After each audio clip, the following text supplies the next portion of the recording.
ہماری زندگی کا ایک بہت اہم ساتھی ہے جس کو ہم سفر کہا جاتا ہے۔ اسلام بیوی کے بارے میں کیا درس دیتا ہے؟ اور فیملی ممبر سے اب بھی بہت پیار کر رہے ہوتے ہیں، مگر بعض اوقات بیوی کو بڑا ڈیگریڈ کرتے ہیں۔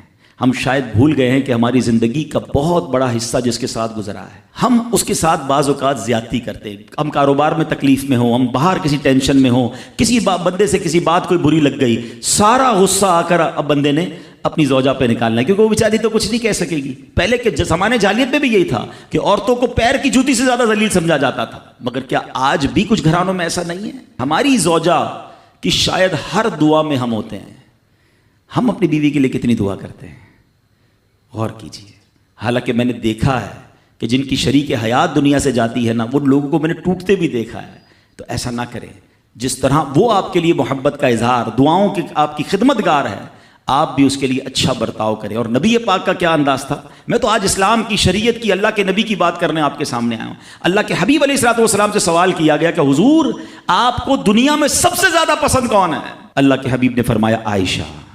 نبی پاک نے اپنی زوجہ کا نام لیا۔ پھر نبی پاک گھر اپنی ازواج کے ساتھ کیا انداز ہوتا تھا؟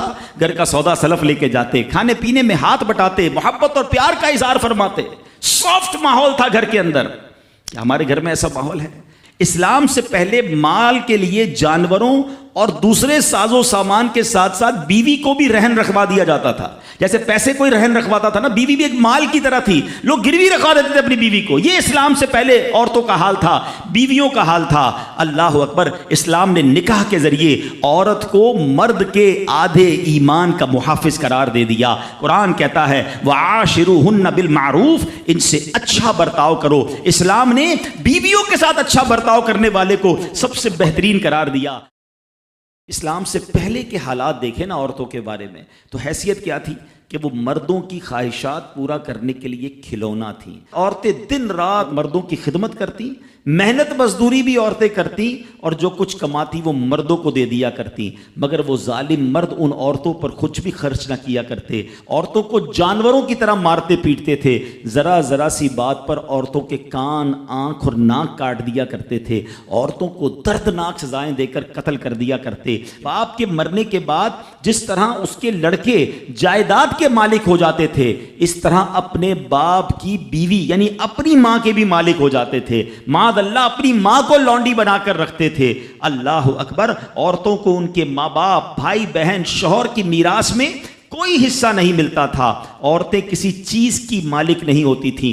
عرب کے بعض قبیلوں میں تو یہ ظالمانہ دستور تھا کہ بیوہ ہو جانے کے بعد عورتوں کو گھر سے باہر نکال کر ایک چھوٹے سے تنگ اور تاریب جھونپڑے میں 1 سال کے لیے قید رکھا جاتا۔ کھانے پینے اور تمام ضرورتیں وہ اسی جھونپڑے میں پوری کیا کرتی تھیں۔ بہت سی عورتیں گھٹ گھٹ کر مر جاتی، جو زندہ رہ جاتی تو 1 سال بعد ان کے دامن میں اونٹ کی مینگنیاں ڈالی جاتی اور ان کو فورس کیا جاتا کہ کسی جانور کے بدن سے اپنے بدن کو رگڑیں۔ پھر اسی گندی حالت میں پورے شہر کا چکر لگایا جاتا تھا اور گویا یہ اعلان ہوتا تھا کہ اس عورت کی اب عدت ختم ہو گئی ہے۔ اللہ اکبر! ایسی ایسی رسمیں تھیں، ایسے رواج تھے۔ عورتیں بلبلاتی، روتی، تڑپتی، مگر ان عورتوں کے زخموں پر کوئی مرہم رکھنے والا نہیں تھا، کوئی فریاد سننے والا نہیں تھا۔ اللہ اکبر! 12 ربیع الاول کی صبح صادق کے وقت کائنات میں ایک ایسا نور جلوہ گر ہوا، ایک ایسی شخصیت آئی جہاں جس نے جہالت کے اندھیروں کو ختم کیا، وہاں ساری دنیا کی عورتوں کے لیے ایک ایسے دکھ کا مداوا بن کر آئے۔ نبی پاک علیہ الصلوۃ والسلام ایسے احکامات لے کر آئے، اتنی پیاری شریعت اور مذہب لے کر آئے جس میں اللہ کے دین نے عورتوں کو ایسا مقام عطا کیا کہ سبحان اللہ، عورتوں کی قسمت کا ستارہ چمک اٹھا۔ اسلام کی بدولت ظالم مردوں کے ظلم و ستم سے کچلی اور روندی ہوئی عورتوں کا درجہ اس قدر بلند ہوا کہ عورت معاملات زندگی اور موت کے ہر مرحلے پر عورت کو باوقار مقام حاصل ہوا۔ مردوں کی طرح عورتوں کے بھی حقوق جو ہے وہ بیان کیے گئے، عورتوں کی حفاظت کے لیے احکام خداوندی نازل ہوئے، عورتوں کو مالکانہ حقوق مل گئے، عورتیں اپنے مہر کی رقموں، اپنی تجارتوں، اپنی جائیدادوں کی مالک بنا دی گئیں، اپنے ماں باپ، بھائی بہن، اولاد اور شوہر کی میراثوں کی وارث قرار دی گئیں۔ الغرض وہ عورتیں جو مردوں کی جوتیوں سے بھی زیادہ ذلیل و خوار تھیں، انتہائی مجبور و لاچار تھیں، وہ مردوں کے دلوں کا سکون اور ان کی گھروں کی ملکہ بن گئیں۔ چنانچہ قرآن مجید صاف صاف لفظوں میں خواتین کے، عورتوں کے حقوق بیان کرتے ہوئے ارشاد فرماتا ہے، بسم اللہ الرحمن الرحیم، خلق لکم من انفسکم ازواجا لتسکنوا الیہا وجعل بینکم مودۃ ورحمہ۔ قرآن کہتا ہے، ترجمہ کنز الایمان، تمہارے لیے تمہاری ہی جنس سے جوڑے بنائے کہ ان سے آرام پاؤ اور تمہارے آپس میں محبت اور رحمت رکھی۔ اب کوئی مرد نہ عورتوں کو مار پیٹ سکتا ہے، نہ ان کو گھروں سے نکال سکتا ہے، اور نہ کوئی ان کے مال و اسباب یا جائیدادوں کو چھین سکتا ہے، بلکہ ہر مرد پر مذہبی طور پر عورتوں کے حقوق ادا کرنے لازم ہیں۔ اللہ اکبر! گویا اسلام نے ظلم کا دروازہ بند کر دیا، کبھی ماں کے روپ میں، کبھی بیٹی کے روپ میں، کبھی بہن کے روپ میں، تو کبھی زوجہ کے روپ میں۔ اللہ اکبر! عورت کو ایک ایسا مرتبہ عطا فرما دیا کہ عورت کسی بھی روپ میں ہو، جب بھی اس کے جناب حقوق تلف کیے جائیں گے، نا انصافی کی جائے گی، اسلام وہاں پر اپنا کردار ادا کرتا ہے۔ اسلامی الحمدللہ رب العالمین والصلاة والسلام علی خاتم النبیین، اما بعد فاعوذ باللہ من الشیطان الرجیم، بسم اللہ الرحمن الرحیم۔ الصلاة والسلام علیک یا رسول اللہ وعلی آلک واصحابک یا حبیب اللہ۔ الصلاة والسلام علیک یا نبی اللہ وعلی آلک واصحابک یا نور اللہ۔ درود پاک کی بے شمار فضائل و برکات ہیں۔ جناب صادق و امین صلی اللہ تعالی علیہ وسلم کا فرمان دل نشین ہے کہ جس نے مجھ پر ایک بار درود پاک پڑھا، اللہ عز و جل اس پر 10 رحمتیں نازل فرماتا ہے، اور جو مجھ پر 10 مرتبہ درود پاک پڑھے، اللہ عز و جل اس پر 100 رحمتیں نازل فرماتا ہے۔ اور آقا فرماتے، جو مجھ پر 100 مرتبہ درود پاک پڑھے، اللہ عز و جل اس کی دونوں آنکھوں کے درمیان لکھ دیتا ہے کہ یہ نفاق اور جہنم کی آگ سے آزاد ہے، اور اسے بروز قیامت شہداء کے ساتھ رکھے گا۔ 100 بار درود پاک پڑھنے میں کتنا وقت لگتا ہے، مگر انعام کتنا بڑا ہے کہ دونوں آنکھوں کے درمیان لکھ دیا جاتا ہے کہ یہ نفاق اور جہنم کی آگ سے آزاد ہے، اور بروز قیامت اسے شہداء کے ساتھ رکھا جائے گا۔ اللہ کریم ہم سب کو کثرت کے ساتھ درود پاک پڑھنے کی توفیق عطا فرمائے۔ آئیے مل کر محبت کے ساتھ بآواز بلند درود پاک پڑھ لیں۔ صلو علی الحبیب صلی اللہ تعالی علی محمد صلی اللہ علیہ وسلم۔ ایک بڑا ہی عظیم و شان اسلام کی تاریخ کا بڑا عجیب و غریب واقعہ پہلے میں آپ کو سناتا ہوں۔ جب ابتدائے اسلام تھا، خلفائے راشدین کا دور ہے، حضرت عمر بن عاص رضی اللہ تعالیٰ عنہ نے جب مصر فتح ہوا تو ایک روز اہل مصر نے حضرت عمر بن عاص رضی اللہ تعالیٰ سے عرض کی کہ حضور، ہمارے یہاں دریائے نیل ہے، اور ایک ہماری بہت پرانی رسم ہے کہ جب تک اس کو ادا نہ کیا جائے تو دریا جاری نہیں رہتا ہے، دریا سوکھ جاتا ہے۔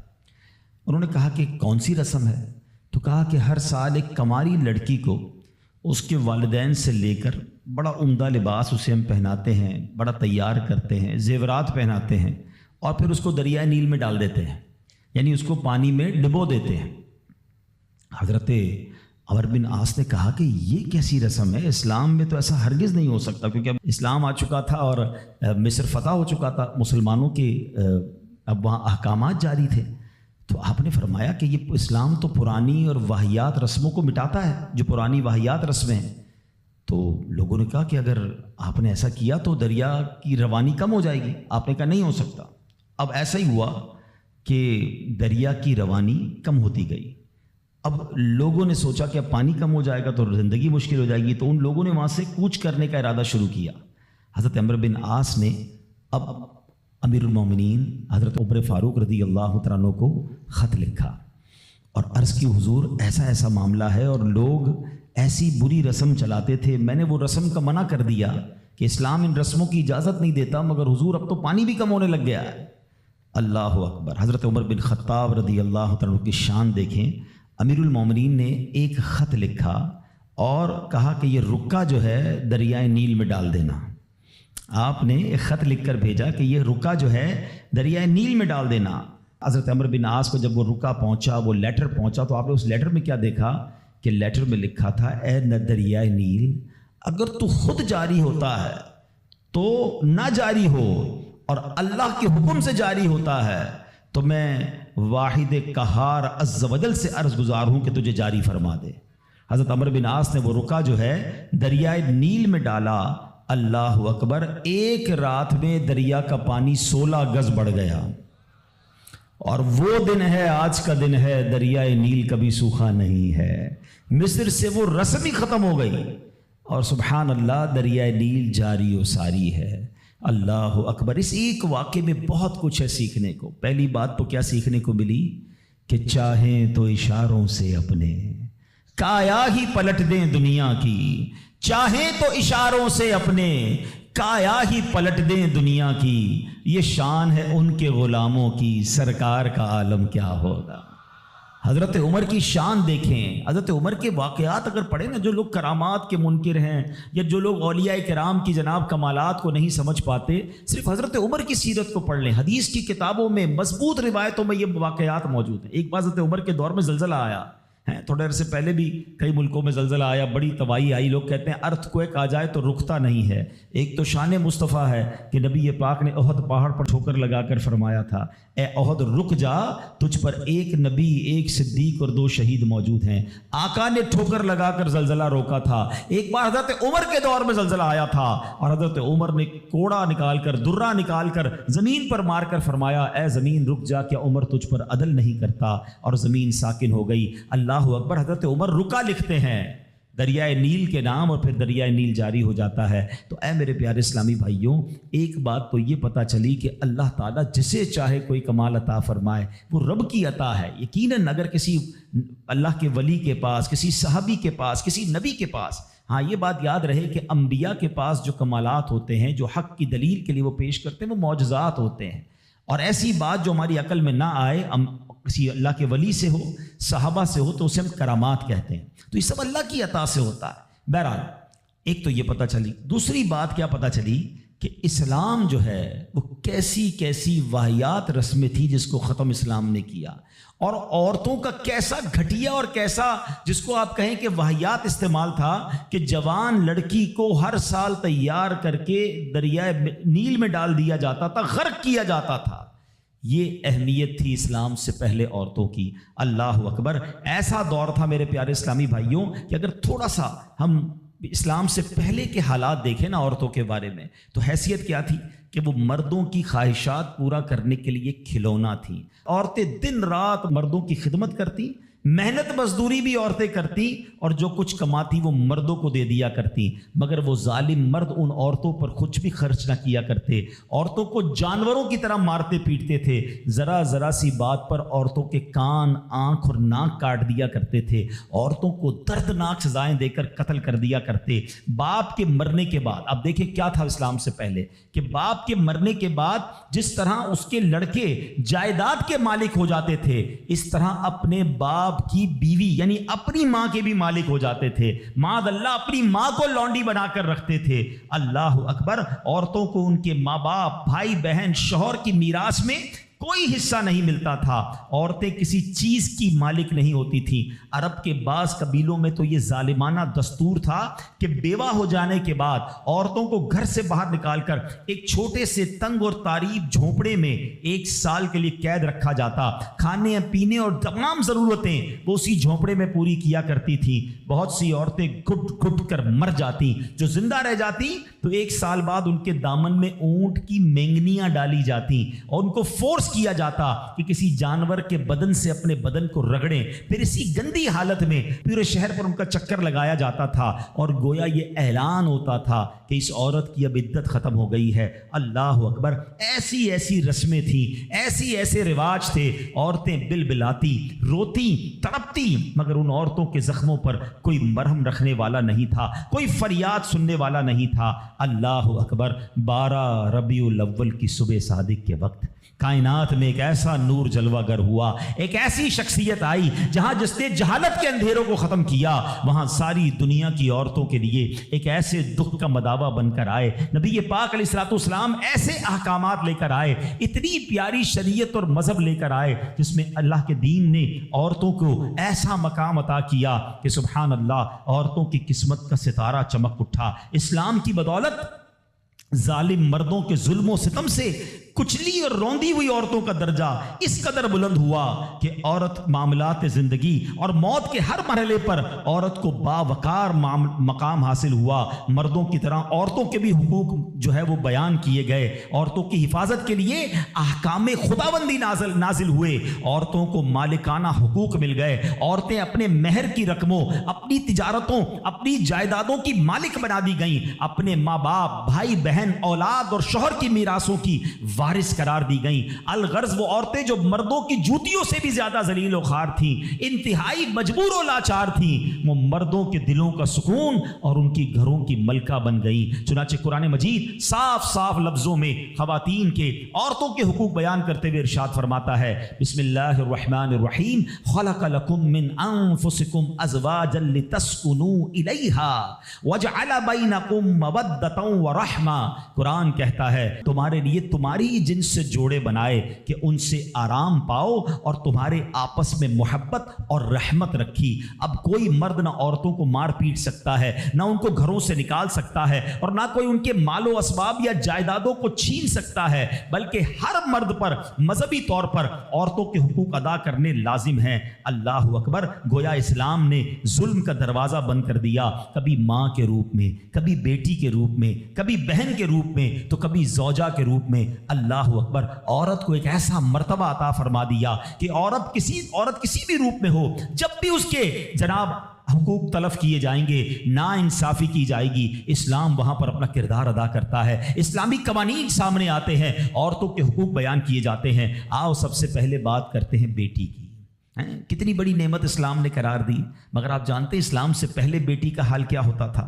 اللہ اکبر! بیٹی کی پیدائش کو شرمندگی سمجھا جاتا تھا۔ کسی کے یہاں بیٹی پیدا ہو جائے وہ لوگوں کے سامنے آتا نہیں تھا، کئی مہینے تک چہرہ ہی نہیں دکھاتا تھا، یعنی وہ سمجھتا تھا کہ میری بہت بڑی ذلت ہو گئی ہے کہ میرے یہاں بیٹی ہو گئی۔ اللہ اکبر! بیٹیوں کو زندہ درگور کیا جاتا تھا، بیٹی کو بھی مار دیا جاتا اور بیٹی کی وجہ سے اس کی ماں کو مار دیا جاتا تھا۔ اللہ اکبر! قرآن کیا کہتا ہے؟ سبحان اللہ! کیسا پیارا مذہب ہے، کتنا شاندار ہمارا دین ہے۔ اللہ کا کلام کہتا ہے وَإِذَا بُشِّرَ أَحَدُهُمْ بِالْأُنثَىٰ ظَلَّ وَجْهُهُ مُسْوَدًّا وَهُوَ كَظِيمٌ۔ قرآن کہتا ہے جب ان میں کسی کو بیٹی ہونے کی خوشخبری دی جاتی ہے تو دن بھر اس کا منہ کالا رہتا ہے، يَتَوَارَىٰ مِنَ الْقَوْمِ مِنْ سُوءِ مَا بُشِّرَ بِهِ، اور وہ غصہ کھاتا ہے اور لوگوں سے چھپتا پھرتا ہے اس بشارت کی برائی کے سبب سے۔ اللہ اکبر! ایمسکہ علی ہون ام یدسہ فی التراب، کیا اسے ذلت کے ساتھ رکھے گا یا اسے مٹی میں دبا دے گا؟ الا ساء ما یحکمون، ارے بہت ہی برا حکم لگاتے ہیں۔ اللہ اکبر! اب جناب ہوتا کیا تھا کہ بچیوں کو زندہ دفن کیا جاتا، مگر اس معاشرے میں ایسے لوگ بھی تھے جن کو اللہ نے کیسا نرم دل دیا تھا۔ حضرت صعصع، سنیے گا، حضرت صعصع بن ناجیہ رضی اللہ تعالیٰ عنہ کا معمول کیا تھا کہ وہ خود کہتے ہیں نبی پاک کی بارگاہ میں آ کر حضور میں دیکھتا تھا کہ جب کسی کو گھر میں بچی پیدا ہوتی تھی اور اس کو وہ دفنانے کا ارادہ کرتا تھا، میں اس کے گھر جاتا، کہتا کچھ پیسے لے لو، بچی مجھے دے دو، دفنانا نہیں، میں اس کی کفالت کروں گا۔ کہتے حضور 360 بچیوں کو میں نے دفن ہونے سے بچایا، لیکن ایمان نہیں لایا تھا۔ 2 اونٹنیاں دی، 10 اونٹنیاں دی، بعض اوقات میں نے حاملہ 10 اونٹنیاں دے کر اور ایک اونٹ فدیہ دے کر بچیوں کو بچایا۔ حضور کیا میرے اس زمانے کا وہ عمل مجھے کوئی اجر دے گا؟ ایمان تو نہیں لایا تھا مگر یہ نیکی کر کے آیا ہوں۔ اللہ کے حبیب نے کتنا پیارا جواب دیا، فرمایا اجر تو تمہیں مل گیا نا، تم ایمان لے آئے، دیکھو اس نیکی کے سبب تمہیں اسلام مل گیا۔ اور سنو، ہم تو یہ کہیں گے صرف اسلام نہیں ملا بلکہ وہ تو صحابی بھی بن گئے، اللہ کے نبی کے دور میں ایمان لے آئے نا، پیارے آقا کی صحبت اختیار کر لی تو اللہ نے ایمان بھی دیا، صحابی بھی بنا دیا۔ لیکن میرے پیارے اسلامی بھائیوں، ایسا حال تھا کہ بچیوں کو پھینک دیا جاتا تھا۔ اب یہاں میں تھوڑی سی بات آج کے دور کی بھی کرنا چاہوں گا۔ ہم انشاءاللہ قرآنی احکام عورتوں کے بارے میں بھی سنیں گے اور ساتھ ساتھ اپنی تربیت بھی کرتے جائیں گے۔ ہم میں سے بہت سارے بیٹیوں والے ہوں گے، مگر کیا یہ خبریں نہیں آتی کہ بچی کی پیدائش کی وجہ سے ماں کو برا بھلا کہا جاتا ہے، گھروں میں جھگڑے ہیں، معاذ اللہ اب بھی یہ خبریں آتی ہیں کہ بچی پیدا ہوئی تو کچرا کنڈی پر پھینک دی گئی۔ یہ تو پھر سے ہم لگتا ہے اسی دور میں جا رہے ہیں۔ اسلام جو بچیوں کے حقوق لے کر آیا، اسلام جو بچیوں کو برا ماننے کے خلاف عمل کرنے کا ہمیں حکم دیتا ہے، بلکہ سنو حدیثیں کیسی ہیں۔ اے بچیوں والو تمہیں مبارک ہو، اے بیٹیوں والو تمہیں مبارک ہو، اپنی بیٹیوں کو کبھی برا نہ سمجھنا۔ نبی پاک علیہ الصلوۃ والسلام فرماتے ہیں جس شخص کے بیٹی ہو وہ اسے زندہ دفن نہ کرے، اسے ذلیل نہ سمجھے اور اپنے بیٹے پر اسے ترجیح نہ دے تو اللہ عز و جل اسے جنت میں داخل کر دے گا۔ ایک اور جگہ نبی پاک فرماتے ہیں اللہ اکبر، یہ حدیث تو میں کہتا ہوں ختم ہے نا، اس کے بعد الفاظ ہی نہیں بچتے۔ بہت ساری بیٹیوں کی فضیلت کی حدیث ہے، مگر یہ حدیث ادھر جا کے لگتی ہے، دل کو چھو لیتی ہے۔ سنو تو صحیح اس کے الفاظ کیا ہیں۔ اللہ کے نبی فرماتے ہیں بیٹیوں کو برا مت کہو، میں بھی بیٹیوں والا ہوں۔ ہائے ہائے، ختم ہو گئی نا بات ہے۔ اللہ کے نبی نے صلی اللہ تعالی وسلم نے اپنی نسبت بیٹیوں کی طرف فرمایا میں بھی بیٹیوں والا ہوں۔ بے شک بیٹیاں تو بہت محبت کرنے والیاں، غم گسار اور بہت زیادہ مہربان ہوتی ہیں۔ ایک اور حدیث سنو، نبی پاک فرماتے ہیں جو شخص 3 بیٹیوں یا بہنوں کی اس طرح پرورش کرے کہ ان کو ادب سکھائے۔ اب اسلام یہاں پر نہ صرف بیٹیوں کا درس دے رہا ہے، اے بہنوں والوں تمہیں بھی مبارک ہو، بہنوں کو حقیر نہ سمجھنا، یہ ان لوگوں کے لیے بھی درس ہے۔ اسلام جب نہیں آیا تھا نا تو بہنوں کے حقوق نہیں تھے، ان کو کوئی ورثے میں حق نہیں دیتا تھا، بہنوں کی شادیاں نہیں کرواتے تھے۔ مگر آج بھی کچھ قبائل سنا ہے ایسے ہیں، آج بھی بدبخت کچھ لوگ ایسے ہیں جو بہنوں کے حق دبا لیتے ہیں۔ ارے بہنیں تو غم گسار ہوتی ہیں، بہنیں تو بھائیوں کا مان ہوتی ہیں، ارے بہنیں ہوتی ہیں تو گھر میں رونق ہوتی ہے۔ ارے بہنوں کو عزت دیا کرو، بہنوں کو پیار دیا کرو۔ اور آج جو بہنوں کا حق دباتے ہیں، آج جو بہنوں کو ذلیل کرتے ہیں، نہ کرنا۔ ہمارا اسلام بہنوں سے محبت کا درس دیتا ہے۔ سنو بیٹیوں والو اور بہنوں والو، اللہ کے حبیب کیا فرماتے ہیں صلی اللہ تعالی علیہ وسلم، میرے نبی کا فرمان ہے کہ جس کی 3 بیٹیاں یا بہنوں کی اس طرح پرورش کرے، ان کو ادب سکھائے، ان سے مہربانی کا برتاؤ کرے، یہاں تک کہ اللہ عز و جل اسے بے نیاز کر دے، یعنی ان کا نکاح ہو جائے، تو اللہ تعالیٰ اس کے لیے جنت واجب فرما دیتا ہے۔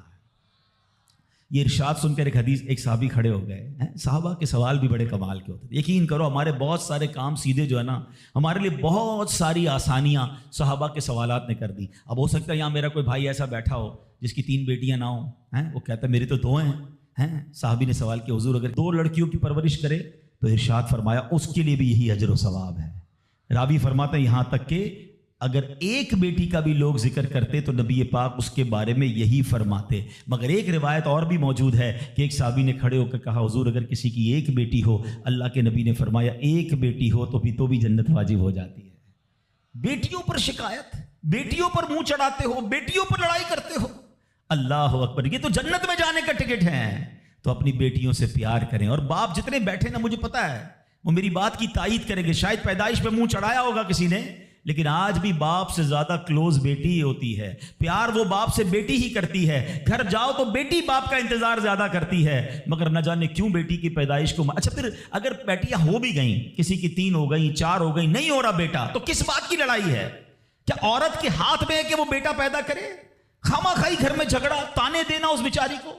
اب تو میڈیکل سائنس بھی کہتی ہے جناب وہ کسی ایک کا قصور ہی نہیں ہے، یہ اللہ کی دین ہے، لیکن خامہ خائی کسی ایک عورت پر جو ہے وہ ہنگامہ کر کے نہ جانے اس کی دل آزاری کا سامان کرتے ہیں۔ نہ کریں ایسا، میں آپ کو حدیث سنا رہا ہوں، اور اسلام عورتوں کے حقوق کی شاندار انداز سے بیان کرتا ہے۔ اللہ کے نبی علیہ الصلوۃ والسلام فرماتے ہیں جب کسی کے ہاں لڑکی پیدا ہوتی ہے، سنو گھر پہ مہمان آئے تو اچھا لگتا ہے نا، اور کوئی بڑا اہم مہمان آ جائے، کوئی بڑے بزرگ آ جائیں تو کتنا خوش ہو جاتے ہیں آپ۔ کئی ایسے بزرگ ہوں گے، کئی ایسے علماء ہوں گے، کوئی ایسی شخصیت ضرور ہوگی جس کو آپ اپنے گھر بلانا چاہتے ہوں گے، مگر آپ سوچتے ہوں گے یار وہ میرے گھر کیسے آئے گا، بہت بڑا آدمی ہے، بڑا مصروف شخص ہے، پسند تو مجھے بہت ہے مگر میں گھر نہیں بلا سکتا۔ سنو جب تمہارے گھر بیٹی آتی ہے تو پتہ ہے کون مہمان آتا ہے؟ اللہ کے نبی فرماتے ہیں جب کسی کے ہاں لڑکی پیدا ہوتی ہے تو اللہ عز و جل فرشتوں کو گھر بھیجتا ہے۔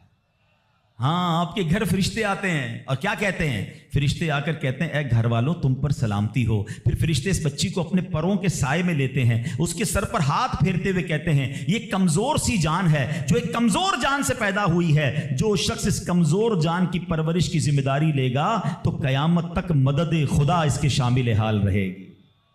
تو اب کبھی بھی بیٹیوں پر زیادتی نہیں ہونے دینی۔ ہاں بیٹیوں کی دعائیں لو، بیٹیوں کی خدمت کرو، اور اے بھائیوں جن کی بہنیں ہیں، ہمارا اسلام بہنوں سے محبت کا درس دیتا ہے۔ یقین کریں بہنوں کی دعائیں بھائی کو بہت اوپر لے جاتی ہیں، خوش نصیب ہے وہ بھائی۔ اچھا ہمارے ایک اور نظام پتہ ہے کیا ہے کہ جب تک ماں باپ کے ساتھ رہ رہے ہیں تو چلے بھائی بہنوں میں پیار ہے، اب بھائی بہنوں میں شادی ہو گئی, سب کی شادیاں ہو گئی اور ماں باپ چلے گئے, تو اب نارملی لوگ اپنی بہنوں کو اگنور کرتے ہیں. اب یار میں تو اپنی بیوی کو دیکھوں گا, اپنے بچوں کو دیکھوں گا, اپنی کمائی کو دیکھوں گا. نہیں, اب بھائی کا کام ہے کہ وہ والد کا کردار ادا کرے, بہنوں کو یہ احساس دلائے کہ تمہارے ماں باپ چلے گئے ہیں مگر تمہارے بھائی زندہ ہیں, ہر مشکل میں تمہارے بھائی تمہارے ساتھ کھڑے ہوں گے.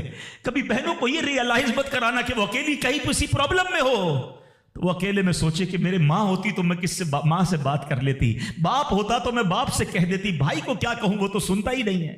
ہیں ایسے بھائی آج بھی کہ بہنیں انہیں اپنا دکھ بھی شیئر نہیں کرتی ہیں, بلکہ بھائیوں کو پڑی ہی نہیں ہے بہن کدھر گئی. یہ مت کرنا. اگر تم اپنے ماں باپ کی روح خوش کرنا چاہتے ہو نا, تو بھائی بہن جڑ کے رہو, بھائی بہنوں میں پیار رکھو. یہ پیسہ سب کچھ نہیں ہے. ارے جو کچھ میرے پاس ہے اگر میرا بھائی بہنوں پہ خرچ ہو جائے تو اس سے اچھی کیا چیز ہے.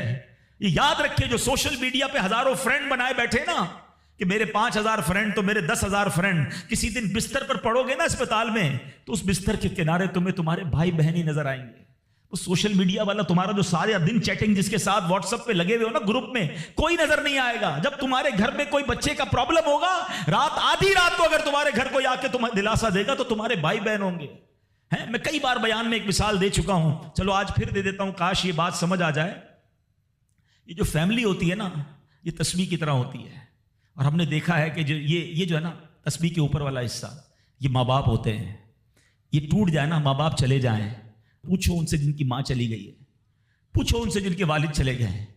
جب یہ چلے جاتے ہیں نا, تو اپنے بھائی بہنوں کو جس طرح تسبیح کے دانے بکھرتے ہیں نا, اس طرح بکھرتے دیکھا ہے. جب تک ماں باپ ہیں پہلے تو ان کی برکتیں لینا, اور جب یہ چلے جائیں نا تو یہ دانے بکھرنے مت دینا, جوڑ کے رکھنا اپنی فیملی کو. یہ فیملی, یہی تو پیار ہے زندگی میں. تھوڑے سے پیسوں کے لیے بھائی بہن لڑتے ہیں, جائیداد کے لیے بھای بہن لڑتے ہیں, تھوڑے کاروبار کے لیے لڑتے ہیں. ارے قربان کر دو, کوئی بات نہیں, بھائی کو تھوڑا زیادہ چلا جائے, بہن کے میری بہن کے گھر میں ہی جا رہا ہے نا, یہ تیرا ہے, یہ میرا ہے, نہ کیا کرے. یہ گھر کی محبتیں آپ کو بہت ساری بیماریوں سے بچاتی ہیں. حدیث پاک میں آتا ہے جس کا مضمون ہے, جو چاہتا ہے کہ اس کی زندگی میں اضافہ ہو جائے, عمر میں اضافہ ہو جائے, بری موت سے بچے, اسے چاہیے کہ وہ صلہ رحمی کرے. صلہ رحمی کیا ہے؟ اپنے رشتہ داروں کے ساتھ اچھا سلوک. اور رشتہ داروں میں the closest family member جو ہے وہ بھائی بہن ہیں, وہ ماں باپ ہیں, بیوی بچے ہیں. ارے ان کو چھوڑ کر دنیا سے محبتیں جتا رہے ہو؟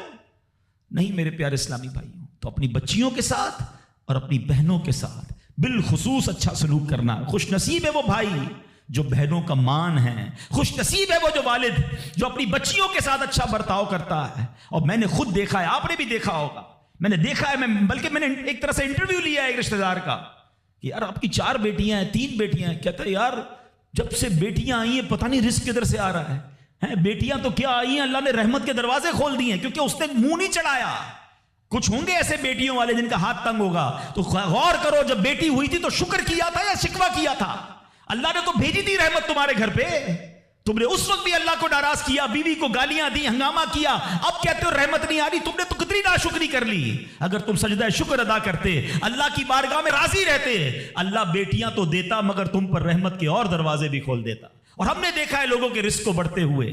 تو کبھی بیٹی کی پیدائش پر آپ نے منہ نہیں چڑھانا ہے, ہاں نہ اپنی زوجہ کو تانے دینے ہیں. اور بیٹیوں کا خیال رکھیں, بہنوں کا خیال رکھیں. اور آگے چلتے ہیں اسی طرح. اچھا, نبی پاک کا انداز اپنی بہن کے ساتھ کیا تھا؟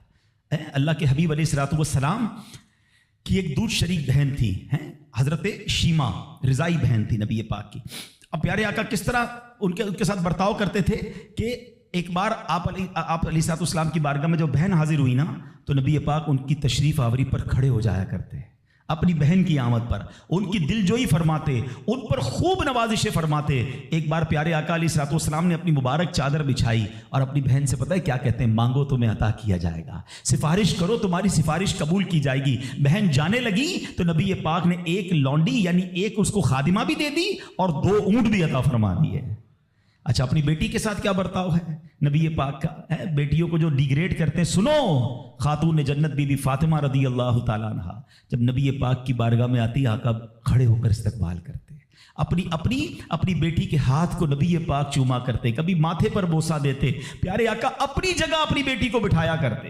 اور یہی انداز خاتون جنت کا بھی تھا کہ جب نبی پاک خاتون جنت کے پاس جاتے وہ کھڑی ہو جاتی اور نبی پاک کا استقبال کرتی، پیارے آقا کے ہاتھوں کو بوسہ دیتی، اپنی جگہ نبی پاک کو بٹھاتی۔ یہ پریکٹیکلی نبی پاک نے بتایا کہ بہن کے ساتھ برتاؤ کیا ہے، بیٹی کے ساتھ برتاؤ کیا ہے۔ اب آؤ ہماری زندگی کا ایک بہت اہم ساتھی ہے جس کو ہم سفر کہا جاتا ہے، اسلام بیوی کے بارے میں کیا درس دیتا ہے؟ یہ بھی بڑا پرابلم ہے۔ اچھا، بعض اوقات لوگ اپنی شاید والدہ سے، میں سے ابھی ماں کی بات سب سے آخر میں کروں گا، اور فیملی ممبر سے اب بھی بہت پیار کر رہے ہوتے ہیں، مگر بعض اوقات بیوی کو بڑا ڈیگریڈ کرتے ہیں۔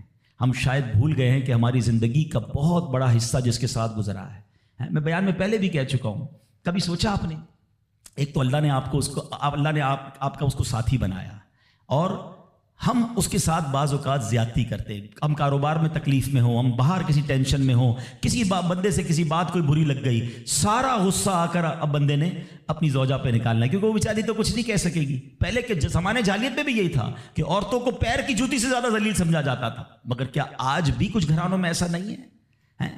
آج تک میں ویسے سوال کرتا ہوں، شاید غالب گمان ہے کہ جو یہاں ازواج والے، زوجہ والے بیٹھے، شادی شدہ بیٹھے، ہماری زوجہ کی شاید ہر دعا میں ہم ہوتے ہیں۔ ہم اپنی بیوی کے لیے کتنی دعا کرتے ہیں، غور کیجیے۔ حالانکہ میں نے دیکھا ہے کہ جن کی شریک حیات دنیا سے جاتی ہے نا، وہ لوگوں کو میں نے ٹوٹتے بھی دیکھا ہے۔ تو ایسا نہ کریں، جس طرح وہ آپ کے لیے محبت کا اظہار، دعاؤں کی آپ کی خدمت گار ہے، آپ بھی اس کے لیے اچھا برتاؤ کریں۔ اور نبی پاک کا کیا انداز تھا؟ میں تو آج اسلام کی، شریعت کی، اللہ کے نبی کی بات کرنے آپ کے سامنے آیا ہوں۔ اللہ کے حبیب علیہ الصلوۃ والسلام سے سوال کیا گیا کہ حضور، آپ کو دنیا میں سب سے زیادہ پسند کون ہے؟ پوری کائنات میں آپ کو سب سے زیادہ پسند کون ہے؟ اللہ کے حبیب نے فرمایا عائشہ۔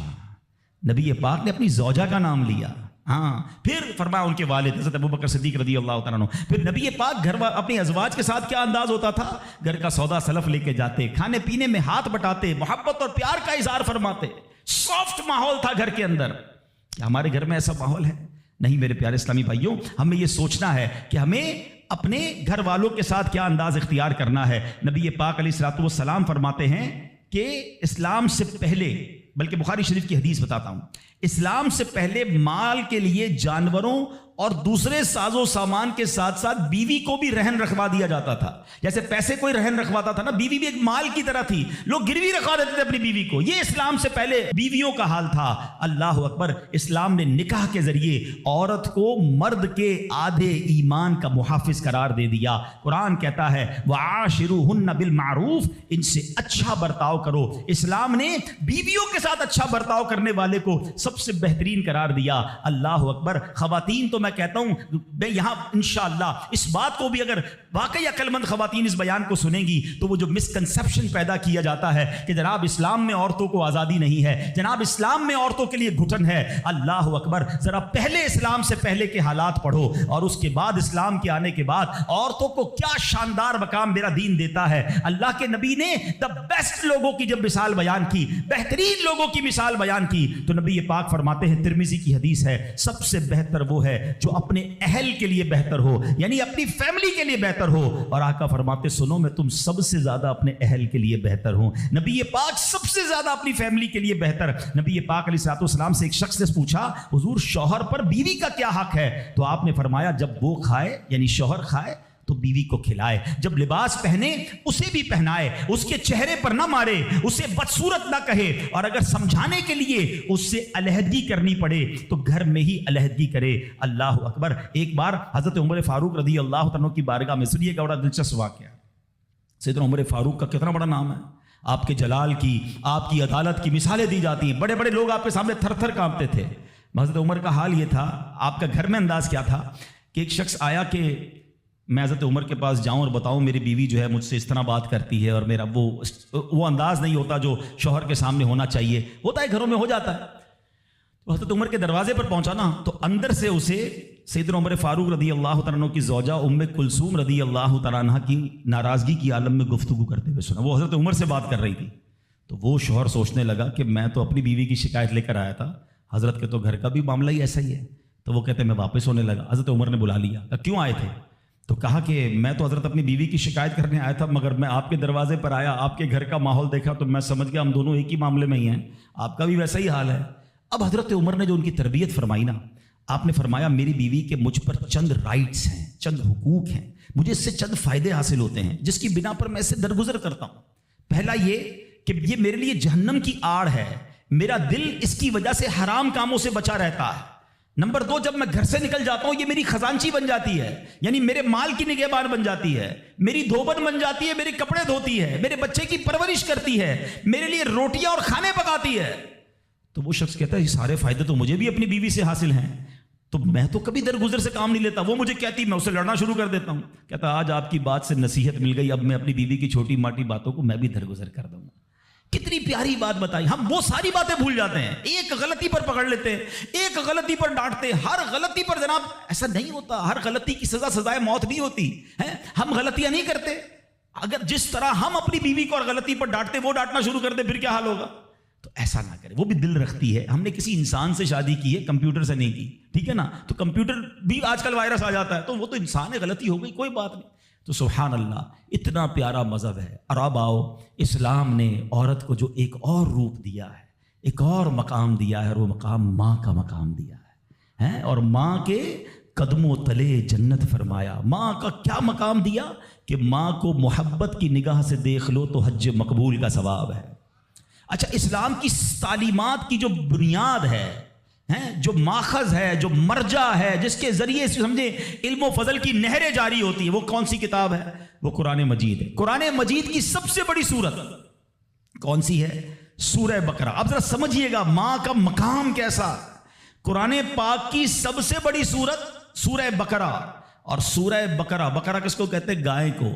یہ کون سی گائے تھی؟ یہ دنیا کی سب سے قیمتی گائے تھی۔ اگر اس تفسیر کو پڑھیں نا تو اللہ اکبر، پتہ یہ چلے گا کہ قرآن پاک کی سب سے بڑی سورت، اس کا جو سینٹرل آئیڈیا ہے، جو مین ٹاپک ہے، وہ بھی ماں کا ادب ہی ہے۔ وہ ایک نوجوان ہی تو تھا نا جس نے ماں کی خدمت کی، اور اللہ نے اس خدمت کا صلہ یہ دیا کہ ایک ایسی گائے ان کو مل گئی کہ جو سونے کے وزن کے مطابق بیچی گئی۔ تفصیلی واقعہ ہے، میں واقعہ پورا بیان نہیں کرتا، اشارہ دے رہا ہوں کہ سورہ بقرہ کا بھی اگر پیغام پڑھیں، مفسرین نے لکھا کہ سورہ بقرہ کا پیغام یہ ہے کہ اپنی ماں کا ادب کرے، اپنے والدین کا ادب کرے، اور جب والدین کا ادب کرتا ہے اللہ ایسے نوازتا ہے، غیب کے خزانوں سے نوازتا ہے۔ اور ماں کی دعائیں، اللہ اکبر۔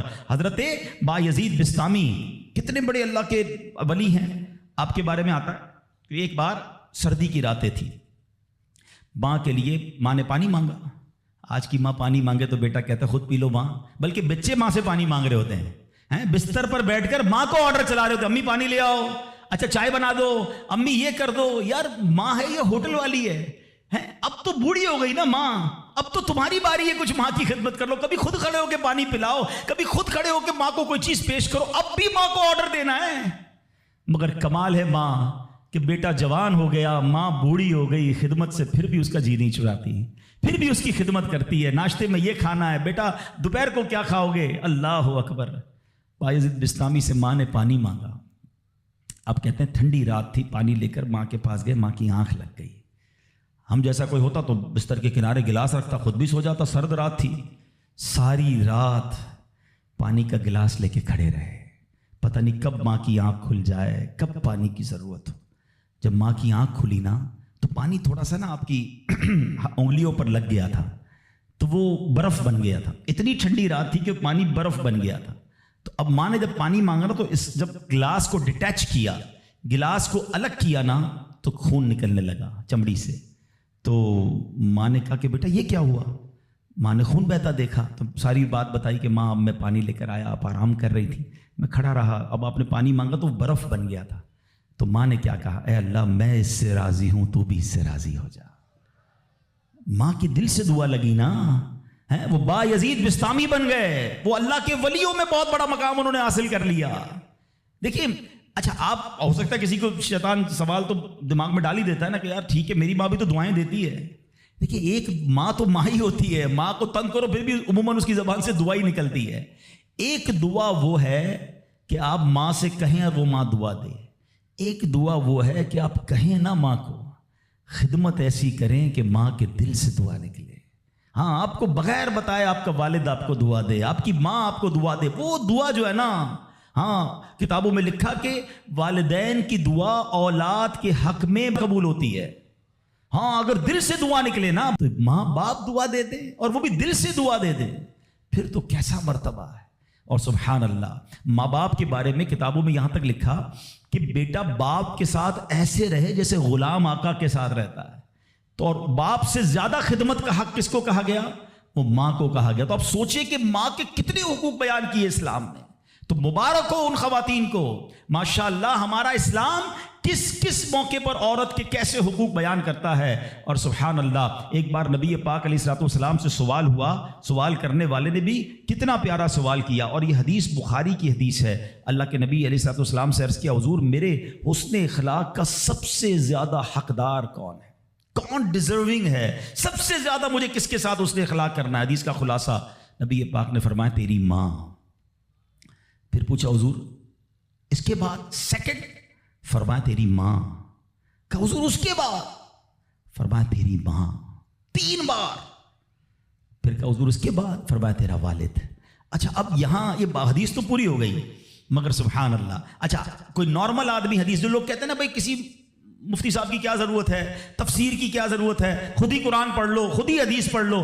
آج کے دور میں کوئی نارمل آدمی حدیث پڑھے تو خدا نہ خواستہ اس کا رزلٹ کیا لے گا؟ چلو بھائی اب والد کو پوچھنا ہی نہیں ہے. 3 بار ماں کا فرمایا نبی پاک نے ماں کی خدمت کرو، ابا کو ڈالو سائڈ پہ. نہیں، اب اس کی انٹرپریٹیشن پڑھنا ضروری ہوگی، اب اس کی تفسیر اور اس کی شرح پڑھنا ضروری ہوگی. اللہ اکبر. علماء کی شان دیکھیں. پہلے تو علماء نے یہ ڈیبیٹ کیا کہ نبی پاک نے 3 بار ماں کیوں کہا، 1 بار والد کیوں کہا؟ کیونکہ اللہ کے نبی کی زبان سے جب بھی جو نکلا وہ حق نکلا. وہ ایسی فضول کوئی بات نہیں ہوتی، ہر بات جو ہے وہ بڑی لاجیکلی، بڑی ڈیٹیلڈ اور اللہ اکبر وہ اللہ کی طرف سے عطا ہوتی ہے. سیدی اعلیٰ حضرت فرماتے ہیں نا وہ دہن جس کی ہر بات وحی خدا، چشمہ علم و حکمت پہ لاکھوں سلام. وہ زبان جس کو سب کن کی کنجی کہیں، اس کی نافذ حکومت پہ لاکھوں سلام. علماء کہتے ہیں 3 بار جو ماں کہا ہے نا ایسے ہی نہیں کہا. ماں کے بچے پر 3 احسان ہیں. نمبر 1 ماں بچے کو پہلے 9 ماہ اپنے پیٹ میں پالتی ہے. اس کی جسم میں کتنی تبدیلیاں ہوتی ہیں،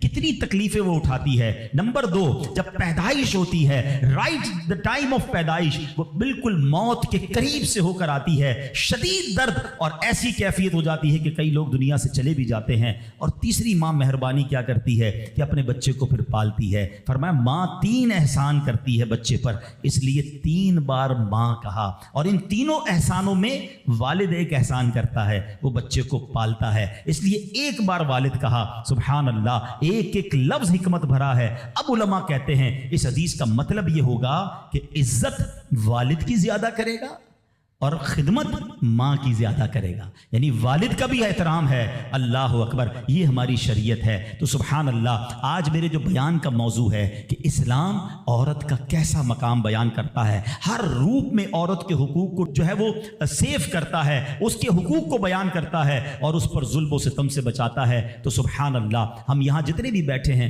کسی کے گھر میں بیٹی ہوگی، کسی کے گھر میں بہن ہوگی، کسی کے گھر میں زوجہ ہوگی، کسی کے گھر میں ماں ہوگی. ان تمام روپ میں ہمیں خواتین کے ساتھ اچھا برتاؤ کرنا ہے. اور اب جو مجھے مائیں سن رہی ہیں میں ان سے بھی عرض کروں گا کہ اگر ماں باپ نیک ہوں تو اولاد پر اس کا کتنا خوبصورت اثر پڑتا ہے. شیخ عبد القادر جیلانی 5 سال کی عمر ہے، مدرسے جاتے ہیں. قاری صاحب نے کہا پڑھو بسم اللہ. آپ نے بسم اللہ الرحمن الرحیم پڑھ کر زبانی 18 پارے سنا دیے. قاری صاحب حیران ہیں، پہلی بار بچہ مدرسے آیا ہے، 18 پارے کیسے یاد کر لیے؟ کہا اور بھی تو پڑھو نا. کہا اتنے یاد ہیں. کہا کہاں سے یاد کیے؟ کہ میری ماں 18 پاروں کی حافظہ تھی، میں ماں کے پیٹ میں تھا، وہ تلاوت کرتی تھی، میں پیٹ میں قرآن یاد کر لیتا تھا.